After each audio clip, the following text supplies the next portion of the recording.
Assalamualaikum warahmatullahi wabarakatuh.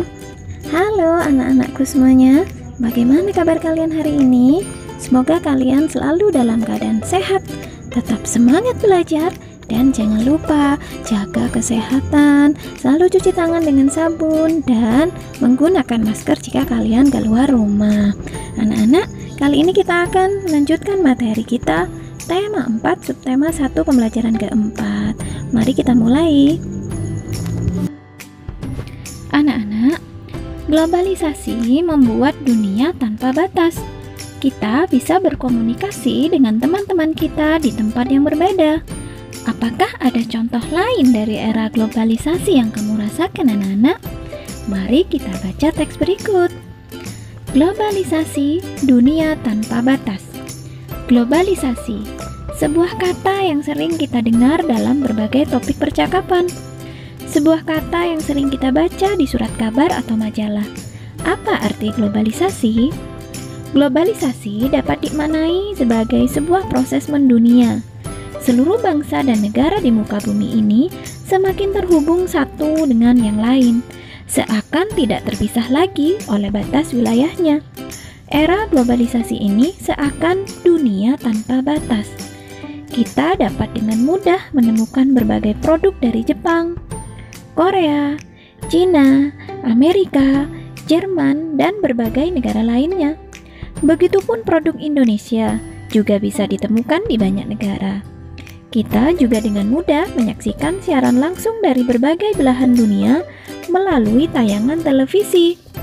Kita pun merasakan betapa mudahnya berkomunikasi dengan sahabat dan keluarga. Kita bisa menelpon atau mengirim email kepada teman-teman kita yang jauh. Kita merasakan seolah-olah tidak ada lagi batasan satu tempat dengan tempat lain di era globalisasi ini.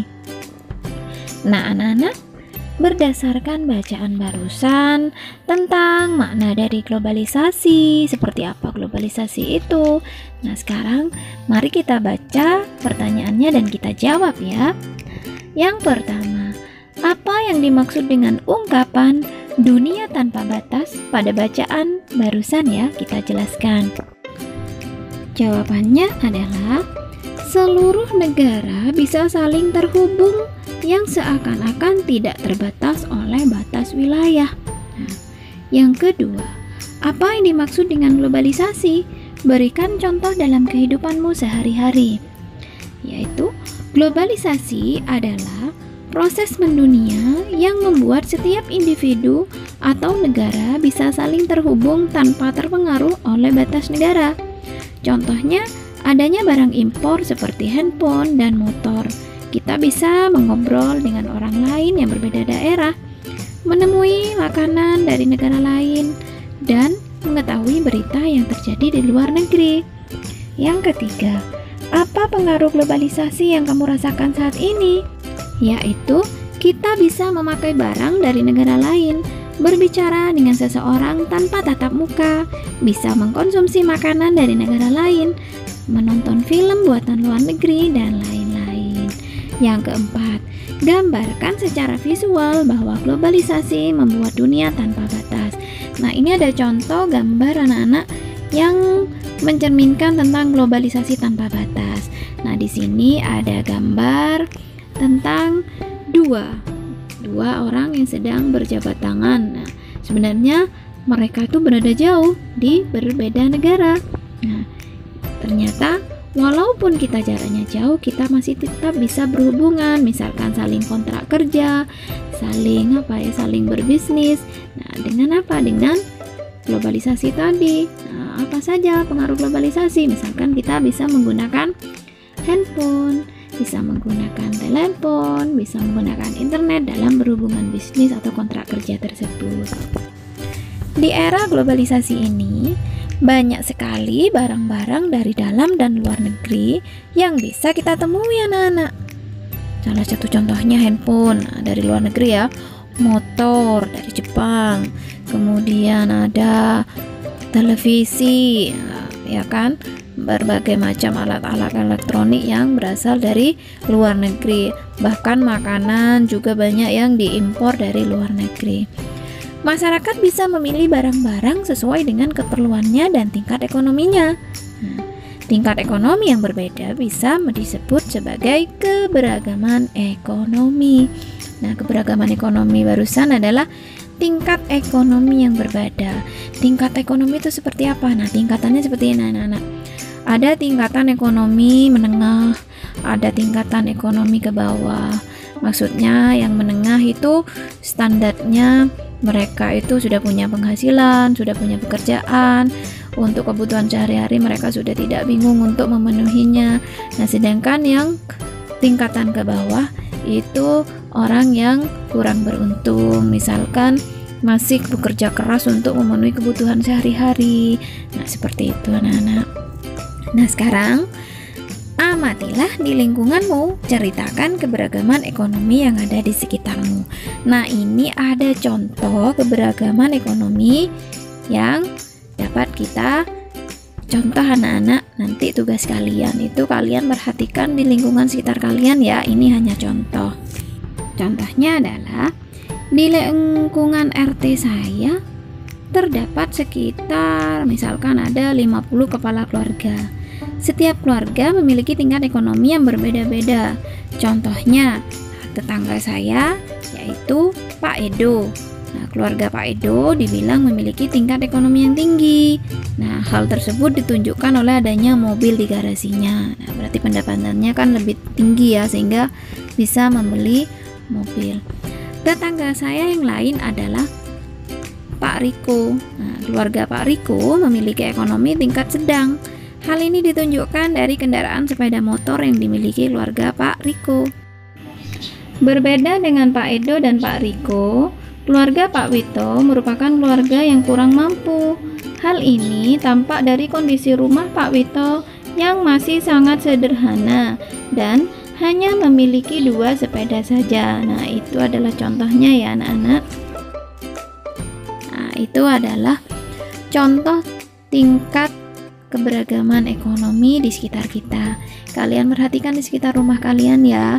Kalian ceritakan bagaimana keluarga si A, apakah ekonominya tinggi, kemudian si B, apakah ekonominya sedang. Contohnya seperti apa? Kenapa kok disebut sedang? Mungkin karena punya motor gitu. Nah, kalian kerjakan tugas kalian di halaman 31 ya. Nah, kemudian setelah mengerjakan tugas tersebut, nah sekarang mari kita jawab pertanyaan berikut anak-anak. Mengapa ekonomi setiap orang beragam ya? Kenapa kok tidak sama? Karena setiap orang memiliki penghasilan yang berbeda.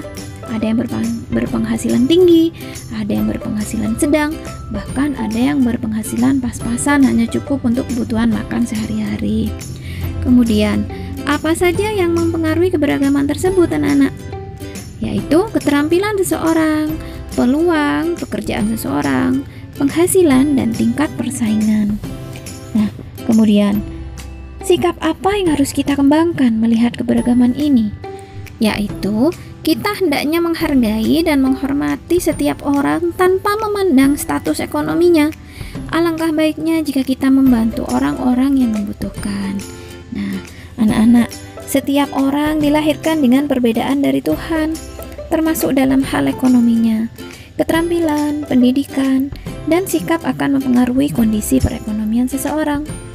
Kita harus saling menghargai semua orang dengan keberagaman ekonomi yang berbeda. Ketika keluarga kita cukup berada, janganlah sombong, bantulah yang membutuhkan. Jika keluarga kita masih kekurangan, jangan malu dan iri dengan mereka yang mampu. Teruslah berusaha dan tingkatkan kemampuan diri. Nah, sekarang kalian ada tugas lagi. Ceritakan tentang kondisi ekonomi keluargamu. Tulislah rencana-rencana yang akan kamu lakukan untuk menghadapi era globalisasi ini. Kalian ceritakan bagaimana ekonomi keluarga kalian, pekerjaan ayah kalian, penghasilannya termasuk ke tingkatan ekonomi yang tinggi, sedang, atau rendah. Kalian ceritakan buktinya apa. Misalkan jika ekonominya tinggi, misalkan diceritakan kalian punya mobil. Nah, seperti itu anak-anak ya, dan rencananya untuk menghadapi era globalisasi ini. Nah, kemudian di era globalisasi dibutuhkan keterampilan dan kemampuan yang baik. Terus tingkatkan dirimu ya. Pasti kamu siap menghadapi era globalisasi dengan baik. Adakah barang-barang yang merupakan pengaruh dari era globalisasi di sekitarmu? Banyak ya barang-barang pengaruh globalisasi. Contohnya adalah handphone, televisi, motor, mobil ya, serta alat-alat elektronik yang lain. Telepon genggam merupakan alat komunikasi yang banyak digunakan oleh masyarakat. Nah, sekarang coba perhatikan kardus pembungkusnya. Apa bentuknya? Nah, siapa yang punya HP, yang punya handphone, pasti pernah melihat bungkus ya atau kemasan dari handphone tersebut. Bisakah kamu menunjukkan diagonal bidangnya? Nah, untuk kali ini, untuk kita memperhatikan bentuk-bentuk dari kemasan-kemasan barang-barang pengaruh globalisasi, nah, kita akan mempelajarinya dalam pelajaran matematika nanti anak-anak. Nah, anak-anak, pembelajaran hari ini cukup sampai di sini. Terima kasih untuk yang sudah mengikuti pembelajaran sampai selesai. Jangan lupa like, subscribe, dan hidupkan notifikasi loncengnya agar kalian tidak ketinggalan pembelajaran selanjutnya. Mohon maaf apabila ada penjelasan dan kata-kata Bu Mami yang kurang tepat. Sampai jumpa pada pembelajaran selanjutnya, anak-anak. Terima kasih. Wassalamualaikum warahmatullahi wabarakatuh.